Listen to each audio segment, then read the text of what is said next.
Hola, saludos cordiales y bienvenidos a este vuestro canal de memoria histórica, donde, bueno, pues a veces tratamos temas relacionados con la memoria histórica y otras veces, pues no. Pero bueno, tampoco vamos a discutir de eso.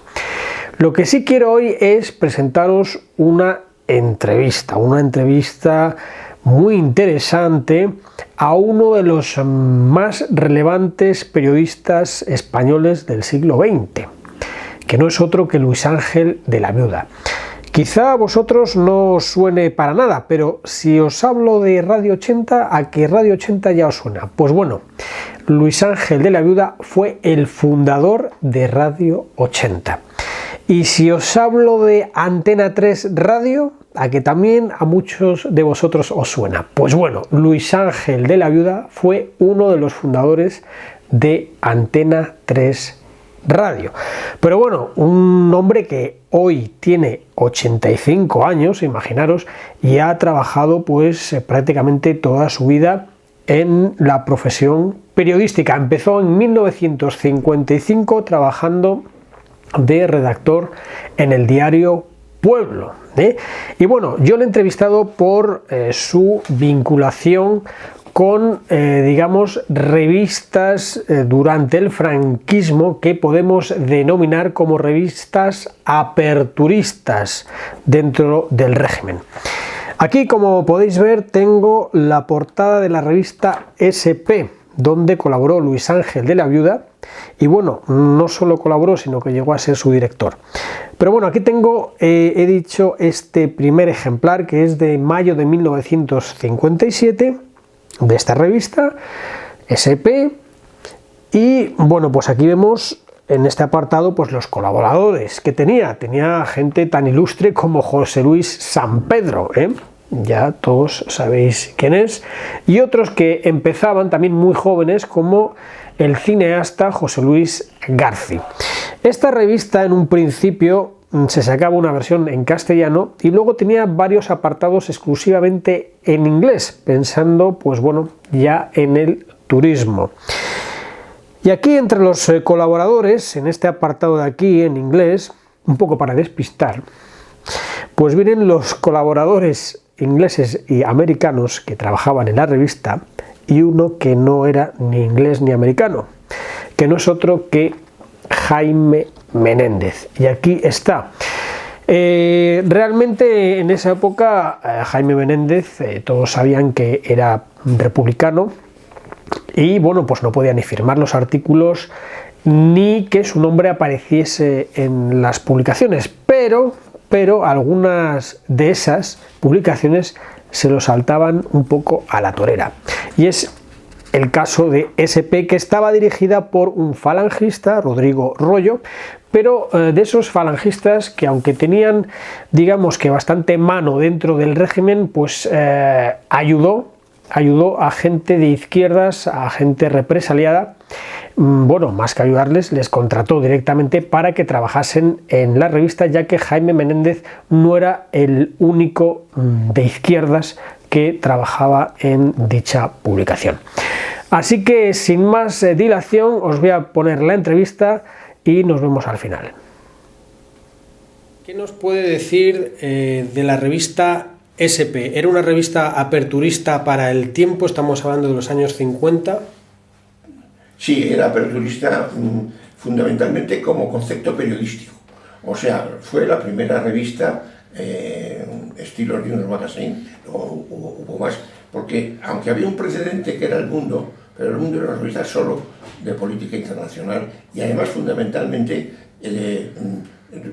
fue muy importante con la Guerra Mundial, porque seguía muchos los frentes, pero una revista, digamos, que comprendía desde la política hasta la música, pasando por el arte, y eso no. Además era una revista en la que no se firmaba, en la que todos los conceptos eran, digamos, impersonales, en el sentido de que no se daba opinión, ¿sí? Y se partía de la base. Había un principio que decía, aquí no hinchamos el perro, exprimimos el limón. Bueno, pues eso era un poco el concepto. Y lo que dominó mucho fue el concepto periodístico. Es más, muchos periodistas que después dieron muchas vueltas, gente que acabó en El País, gente que acabó en sitios de todo tipo, en cambio, dice, y yo decía, no, a mí el que me ha enseñado a escribir ha sido la revista SP, porque además el propio director, era director y editor, era un periodista de mesas, ¿eh? Cuando un texto no estaba bien, cogía, se sentaba a la mesa y lo escribía él. Es decir, desde el punto de vista político, también fue aperturista, primero porque no era gubernamental, o sea, por ejemplo, tuvimos muchos problemas de todo tipo, porque hay que tener en cuenta que una parte de la vida de la revista fue con censura, y con censura tuvimos problemas de todo tipo. Pero el director era Rodrigo Rollo Macià, natural de Ayora, provincia de Valencia, de la Valencia que no se hablaba valenciano, ya no sé si ahora se habla valenciano. Es ese típica revista, publicación de la época, donde el dueño o jefe, digamos, que era un hombre vinculado a la Falange, pero que sin embargo permitía que en su redacción hubiese gentes de izquierdas. ¿Qué redactores recuerda usted que fuesen de izquierda?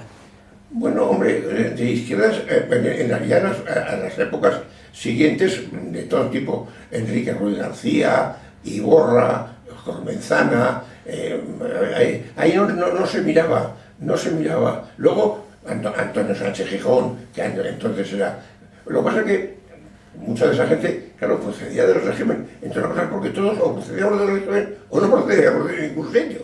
O sea, es decir, yo en la escuela de periodismo, que acabé en el año 59, y la revista salió en el 57, en toda España acabamos 80 periodistas, no había más, y si no tenías el carnet no podías estar en nómina. Y bueno, entre esos redactores que sí era de izquierdas y además republicano, pues Jaime Menéndez. ¿Qué recuerda de Jaime Menéndez? Pues yo recuerdo un poco porque yo pertenezco al equipo fundador de la revista SP, y ya solo quedamos dos vivos, que somos Amado Puente y yo. Amado es algo mayor que yo. Cuando yo llegué, allí había un señor mayor que trabajaba de una manera desaforada, porque es que está permanentemente escribiendo. Yo creo que con nosotros hablaba poco porque, claro, nosotros éramos unos pipiolos, y yo me imagino que también él tendría sus limitaciones, a lo mejor incluso para entendernos, porque claro, desde el punto de vista formal, todos veníamos de lo mismo. Uno había estado en el SEU, otro había estado en la Acción Católica, porque es lo que había. Era una persona muy amable, muy respetada, pero con la que yo tuve pues una relación, digamos, escasa. Pero yo tengo un recuerdo de él, y yo nunca pregunté quién es este señor, porque lo que sí es verdad que no respondía nada al tipo de redactores. Primero por la edad, porque la mayoría de la gente, aunque había también gente mayor entre los colaboradores, por ejemplo, el crítico de arte era un rumano que había estado en el régimen de Rumanía en la época nazi. O sea, que ahí había de todos, pero fundamentalmente la gente joven, aunque ya digo, por ejemplo, José Luis San Pedro, que era consejero, escribía de economía, mandaba su artículo, y además escribía mucho, porque en aquella época, ya digo, fue el gran pulso entre los de la autarquía, que eran Arburúa y Suances, y los tecnócratas. Y claro, la revista SP, curiosamente, estaba con la autarquía. Sí, por eso digo, en cambio, por ejemplo, nosotros, y yo en cierto modo, yo siempre he sido muy partidario, digamos, de la apertura, porque yo soy hijo y nieto de comerciantes, y eso yo creo que también fija a la gente de su manera de ser y su manera de entender las cosas, ¿no? Bueno, sí supo en aquel momento que mi abuelo había sido editorialista del Sol, porque algo le sonaba, ¿no? Sí, pero yo creo que se contaba un poco con la boca pequeña, porque yo creo que por una razón, esto sería difícil de matizar, pero yo creo que decir eso podía ser un perjuicio para él. Y toda la gente en eso lo respetaba, y decían, este señor, yo nunca le vine a que nadie se metiera con él, pero yo creo que también decían, este señor, ¿cómo diríamos? No era un personaje habitual, era un personaje respetado pero no habitual, en mi opinión, ¿eh? Bueno, todas las revistas en esa época en las que colaboró mi abuelo, Destino, Revista Occidente... Pero, por ejemplo, Destino mismo es una revista que empezó siendo una revista falangista. Una revista, la fundada, el primer director fue un falangista catalán, Anrayé, luego fue evolucionando, y luego pues, fue la gran revista de Pla. Yo he leído muchísimo las crónicas de Pla, sobre todo las crónicas viajeras, en Destino, mucho antes de librar los libros. Pero sí, también, pero por ejemplo, que estuvo en la revista Occidente, yo no lo sabía. Y además, claro, estuvo en la última época, en la última época de su vida, porque la revista Occidente volvió a aparecer en el año 60 y... Creo recordar 66... ¿Y cuántos años tenía su abuelo entonces? Mi abuelo tenía entonces 65 años. Ah, todavía. Sí. Todavía seguía así, él falleció con las botas puestas, o sea... Claro, sí nació, como hemos hablado antes, nació en el 1, claro, tenía 65 años. Sí, pues a mí me parecía más mayor. Yo tengo 20 años ahora, más que él.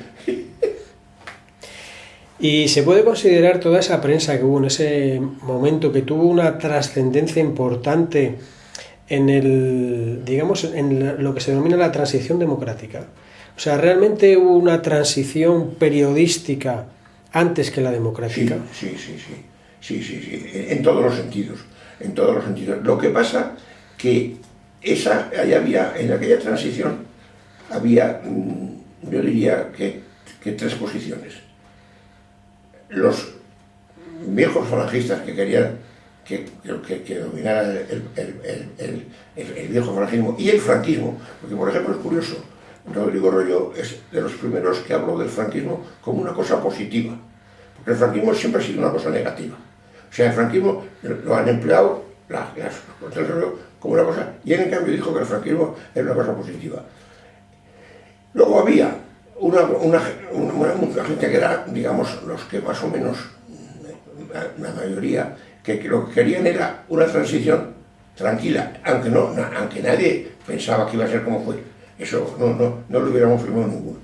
Y luego la gente que legítimamente venía de la República y lo que quería era volver a la República, entendiendo, lo cual pues eso es muy legítimo, que el golpe de Estado, que la guerra había sido de un golpe de Estado y que había acabado con un gobierno legítimo.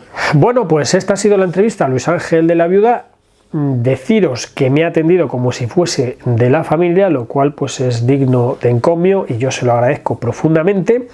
Es más, me ha dicho que va a intentar localizar a algún otro periodista también longevo que queda con vida y que probablemente se acuerde también de, bueno, pues el trabajo que hacía en esas publicaciones Jaime Menéndez el Chato. Así que nada, sin más dilación me voy a despedir hasta la próxima, que prometo que será pronto. Os agradezco vuestra atención y seguimos trabajando por la memoria histórica de este país. Saludos cordiales.